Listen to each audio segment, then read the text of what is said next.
నమస్కారం. నా పేరు డాక్టర్ షగుఫ్తా. నేను న్యాచురోపతి డాక్టర్‌ని. చాలామంది అడుగుతున్న మెయిన్ కంప్లెయింట్ అండి. అండ్ ఈవెన్ దో ఈ మధ్య కాలంలో పిల్లల్లో గానీ, పెద్దవాళ్ళలో గానీ అధికంగా కనపడుతున్న కంప్లెయింట్ గట్ హెల్త్. సో, చాలామందికి మోషన్ సరిగ్గా రావట్లేదని, వస్తే రెగ్యులర్‌గా కంటిన్యూగా అవుతున్నాయని, ఐబీఎస్ ఇష్యూస్ అని, అంటే అన్నీ గట్‌కి సంబంధించినవి చూడండి. సో, కొంతమంది వీక్లీ వన్స్ ఎళ్ళేవాళ్ళున్నారు మోషన్. లేదంటే 3 డేస్‌కి ఒకసారి వెళ్ళేవాళ్ళున్నారు. ఆల్టర్‌నేట్ డేస్ ఎళ్ళేవాళ్ళున్నారు. అండ్ ఇంకొకరేంటంటే ఇది కూడా గట్ ఇష్యూయే. ఇంకోటి ఐబీఎస్ ఇష్యూ అంటారు. అంటే తిన్న వెంటనే మోషన్‌కెళ్ళిపోతుంటారు. రోజుకు 4, 5 సార్లు మోషన్‌కెళ్తుంటారు. అది కూడా ఒక ఇష్యూ. అండ్ ఇంకోటేంటంటే మోషన్‌కెళ్ళినప్పుడు బ్లడ్ పడుతుంటది. లైక్ ఏంటంటే విపరీతమైన పెయిన్ వస్తదనమాట. అది పైల్స్ అంటారు. ఫిస్టులా అని ఇక రకరకాల ఇష్యూస్ అవన్నీ గట్‌కి సంబంధించినవే. ఎందుకు అంటే పేగుల నుంచి నీట్‌గా మల బయటకొచ్చే ప్రొసీజర్‌లో ఇన్ని కాంప్లికేటెడ్ డిసీజెస్ ఎందుకొస్తున్నాయని జెప్పి దాని గురించి క్లుప్తంగా తెలుసుకుందాం. సో, గట్ అనేది ఎక్కడి నుంచి స్టార్ట్ అవుతది? నోటి నుంచి స్టార్ట్ అవుతది. ఇక్కడ ఇది శుభ్రంగా ఉండాలి. టీత్ శుభ్రంగా ఉండాలి. నాలుక శుభ్రంగా ఉండాలి. మౌత్ అంతా శుభ్రంగా ఉండాలి. ఆహారం గాని, నీళ్లు గాని నోటిని దాటుకొని ఆహార నాళంలోకెళ్ళి, స్టమక్‌లో మొత్తం మిక్స్ అయ్యి అక్కడి నుంచి చిన్న పేగులోకెళ్ళి, స్మాల్ ఇంటెస్టైన్‌లోకెళ్ళి, అక్కడి నుంచి లార్జ్ ఇంటెస్టైన్‌లోకెళ్ళి, ఆ చిన్న పేగులో న్యూట్రిషన్ కింద కన్వర్ట్ అవుతది ఫుడ్ అంతా. ఆ న్యూట్రిషన్ బ్లడ్ ద్వారా మన బాడీలోకెళ్ళి మిగతా చెత్త రూపంలో లార్జ్ ఇంటెస్టైన్ ద్వారా పేగుల్లోకి రావాలి. మన పేగుల నుంచి పెద్ద పేగు నుంచి యానస్ ద్వారా మోషన్.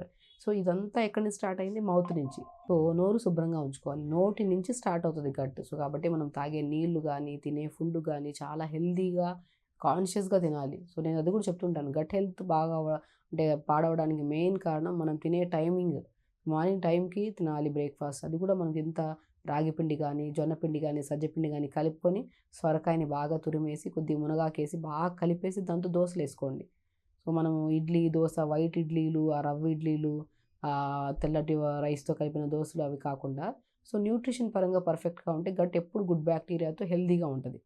సో, ఆ న్యూట్రిషన్ ఎలా ఉండాలి? ఎప్పుడైనా సరే రాగి పిండి కొద్దిగా, జొన్న పిండి కొద్దిగా, సజ్జ పిండి కొద్దిగా, సో, మనం పిండిలు తీసేసుకొని ఒక్కొక్క స్పూన్ తీసేసుకొని, దాంట్లో సొరకాయని బాగా తురిమేసి, కొద్దిగా మునగాకు గాని, పాలకూర గాని చిన్నగా కట్ చేసుకొని వేసుకొని బాగా కలపండి ఆ బ్యాటర్‌ని. దాంతో దోసలేసుకోండి. ఎంత న్యూట్రిషన్ నరాలలో తిమ్మిర్లున్నా, జుట్టు రాలుతున్నా, బాడీ వెయిట్ ఎక్కువగా ఉన్నా, గట్ హెల్తీగా లేకపోయినా, క్రానిక్ కాన్‌స్టిపేషన్ ఉన్న అల్టిమేట్‌గా పనిచేసే దోసలేదైనా ఉన్నాయంటే రాగి, జొన్న, సజ్జ దోసలు.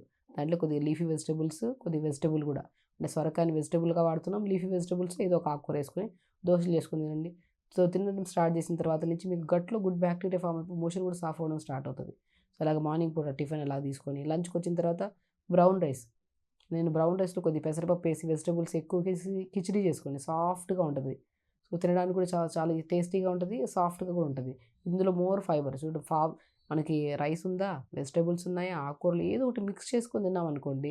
ఇప్పుడు క్వాంటిటీ ఆఫ్ ప్రోటీన్ గానీ, కార్బ్స్ గానీ తీసుకుంటుంటే దానికి డబుల్ క్వాంటిటీ ఫైబర్ ఉండాలి. ఈ 2 కాంబినేషన్‌లో మన పొట్టలోకేస్తే ఈజీగా మిక్స్ అయ్యి న్యూట్రిషన్ కింద కన్వర్ట్ అయ్యి రిమైనింగ్ అంతా చెత్త రూపంలో ఈజీగా మోషన్ నుంచి బయటకొస్తుంది. మనం తినేది హై కార్బ్స్ తింటున్నాం. అంటే రైస్ ఎక్కువ తినేస్తున్నాం. కర్రీలు తక్కువ తింటున్నాం. అప్పుడేమవుతది ఇంబాలెన్స్ అవుతది కదా! ఆ ఇంబాలెన్స్ అయినప్పుడు ఏమవుతది గట్‌లో రాయలలాగా పెరిగిపోతది మోషన్ టైట్‌గా ఉండే వాళ్ళకి. ఇక పెరిగిపోయి మోషన్ కూడా అవ్వదు సరిగ్గా. సో, రైస్ క్వాంటిటీకి డబుల్ క్వాంటిటీ కర్రీస్ తీసుకోండి. ఇప్పుడు ప్రోటీన్ అంటుంటారు. బొబ్బర్లు తీసుకోండి, శనగలు తీసుకోండి, పప్పు తీసుకోండి. ఏది తీసుకుంటున్నా ఎక్కువ ఆకుకూరేసి పప్పు చేయండి. ఇప్పుడు మనం పప్పు టీ కప్ అంత పప్పు తీసుకున్నామంటే 2 కట్టలంత ఆకుకూరేసి పప్పు చేయండి. అప్పుడేమవుతది ప్రోటీన్, ఫైబర్ 2 కలుస్తున్నాయి కదా! మోర్ న్యూట్రిషన్, విటమిన్స్ కూడా వస్తాయి ఆకుకూరల్లో. అవి తినడం వల్ల మనకేమవుతది గట్ హెల్తీగా ఉంటది. గట్‌ని హెల్తీగా ఉంచడం చాలా ఈజియెస్ట్ ప్రొసీజర్ అండి. తినే ఆహారాన్ని అండ్ వండే విధానాన్ని మార్చుకోవడం అంతే. మంచిగా డిన్నర్‌కొచ్చాక ఎర్లీ డిన్నర్. బార్లీ పిండి ఉంటదా? బార్లీ పిండిని జావలాగా చేసుకోండి. బార్లీ పిండిలో ఒక గ్లాస్ నీళ్లలో 2 స్పూన్లు బార్లీ పౌడర్ ఏసి ఉడకబెట్టండి మంచిగా. దాంట్లో కొద్దిగా నువ్వులు గానీ, ఫ్లాక్స్ సీడ్స్ గానీ, కొన్ని పంకిన్ సీడ్స్ గానీ ఏసుకొని మంచిగా కలుపుకొని జావ తీసుకోండి డిన్నర్‌లో. కావాలంటే మీకు ఇంకా మంచిగా మనకి బెస్ట్ ఈవినింగ్ స్నాక్స్‌లో అవి ఇవి తినే బదులు స్వీట్ పొటాటో ఉంటది కదా! గంజిగడ్డలు అంటారు కదా! డైలీ ఒక గంజిగడ్డ తినండి. స్వీట్ పొటాటో, కందగడ్డ అంటారు అండి మనం సారీ అది గంజిగడ్డ అంటారు కొన్ని తెలుగులో.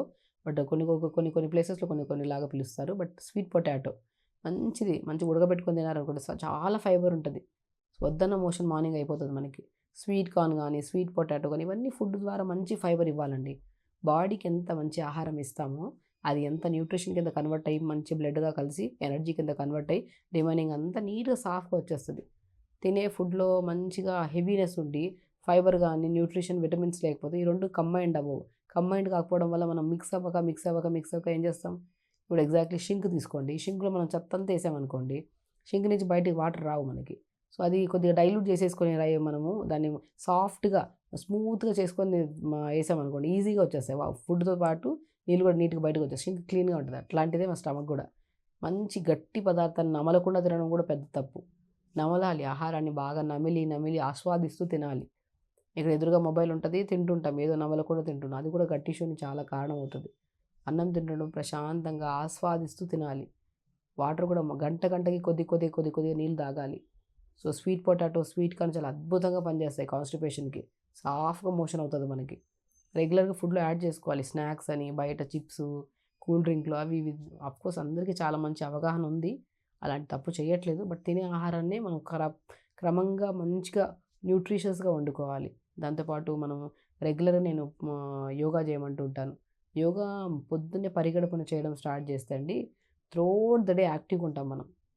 పొద్దున్న లేచిన నుండి మల విసర్జన జరగాలి. దాని తర్వాత ఇమ్మీడియేట్‌గా యోగా చేయాలి. దాని తర్వాత జీలకర్ర గాని, పుదీనా గాని లైట్‌గా మరిగించుకొని ఫిల్టర్ చేసుకొని తాగడం గాని, దాని తర్వాత ఇప్పుడు నేను చెప్పిన ప్యాటర్న్‌ని ఫాలో అవ్వడం.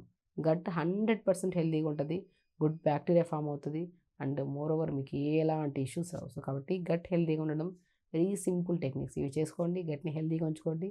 నరాలు హెల్తీగా ఉంటాయి. స్కిన్ హెల్తీగా ఉంటది. హెయిర్ కూడా హెల్తీగా ఉంటది. సో, ఖచ్చితంగా చేయండి. హెల్తీగా ఉండండి. హ్యాపీగా ఉండండి. నమస్కారం.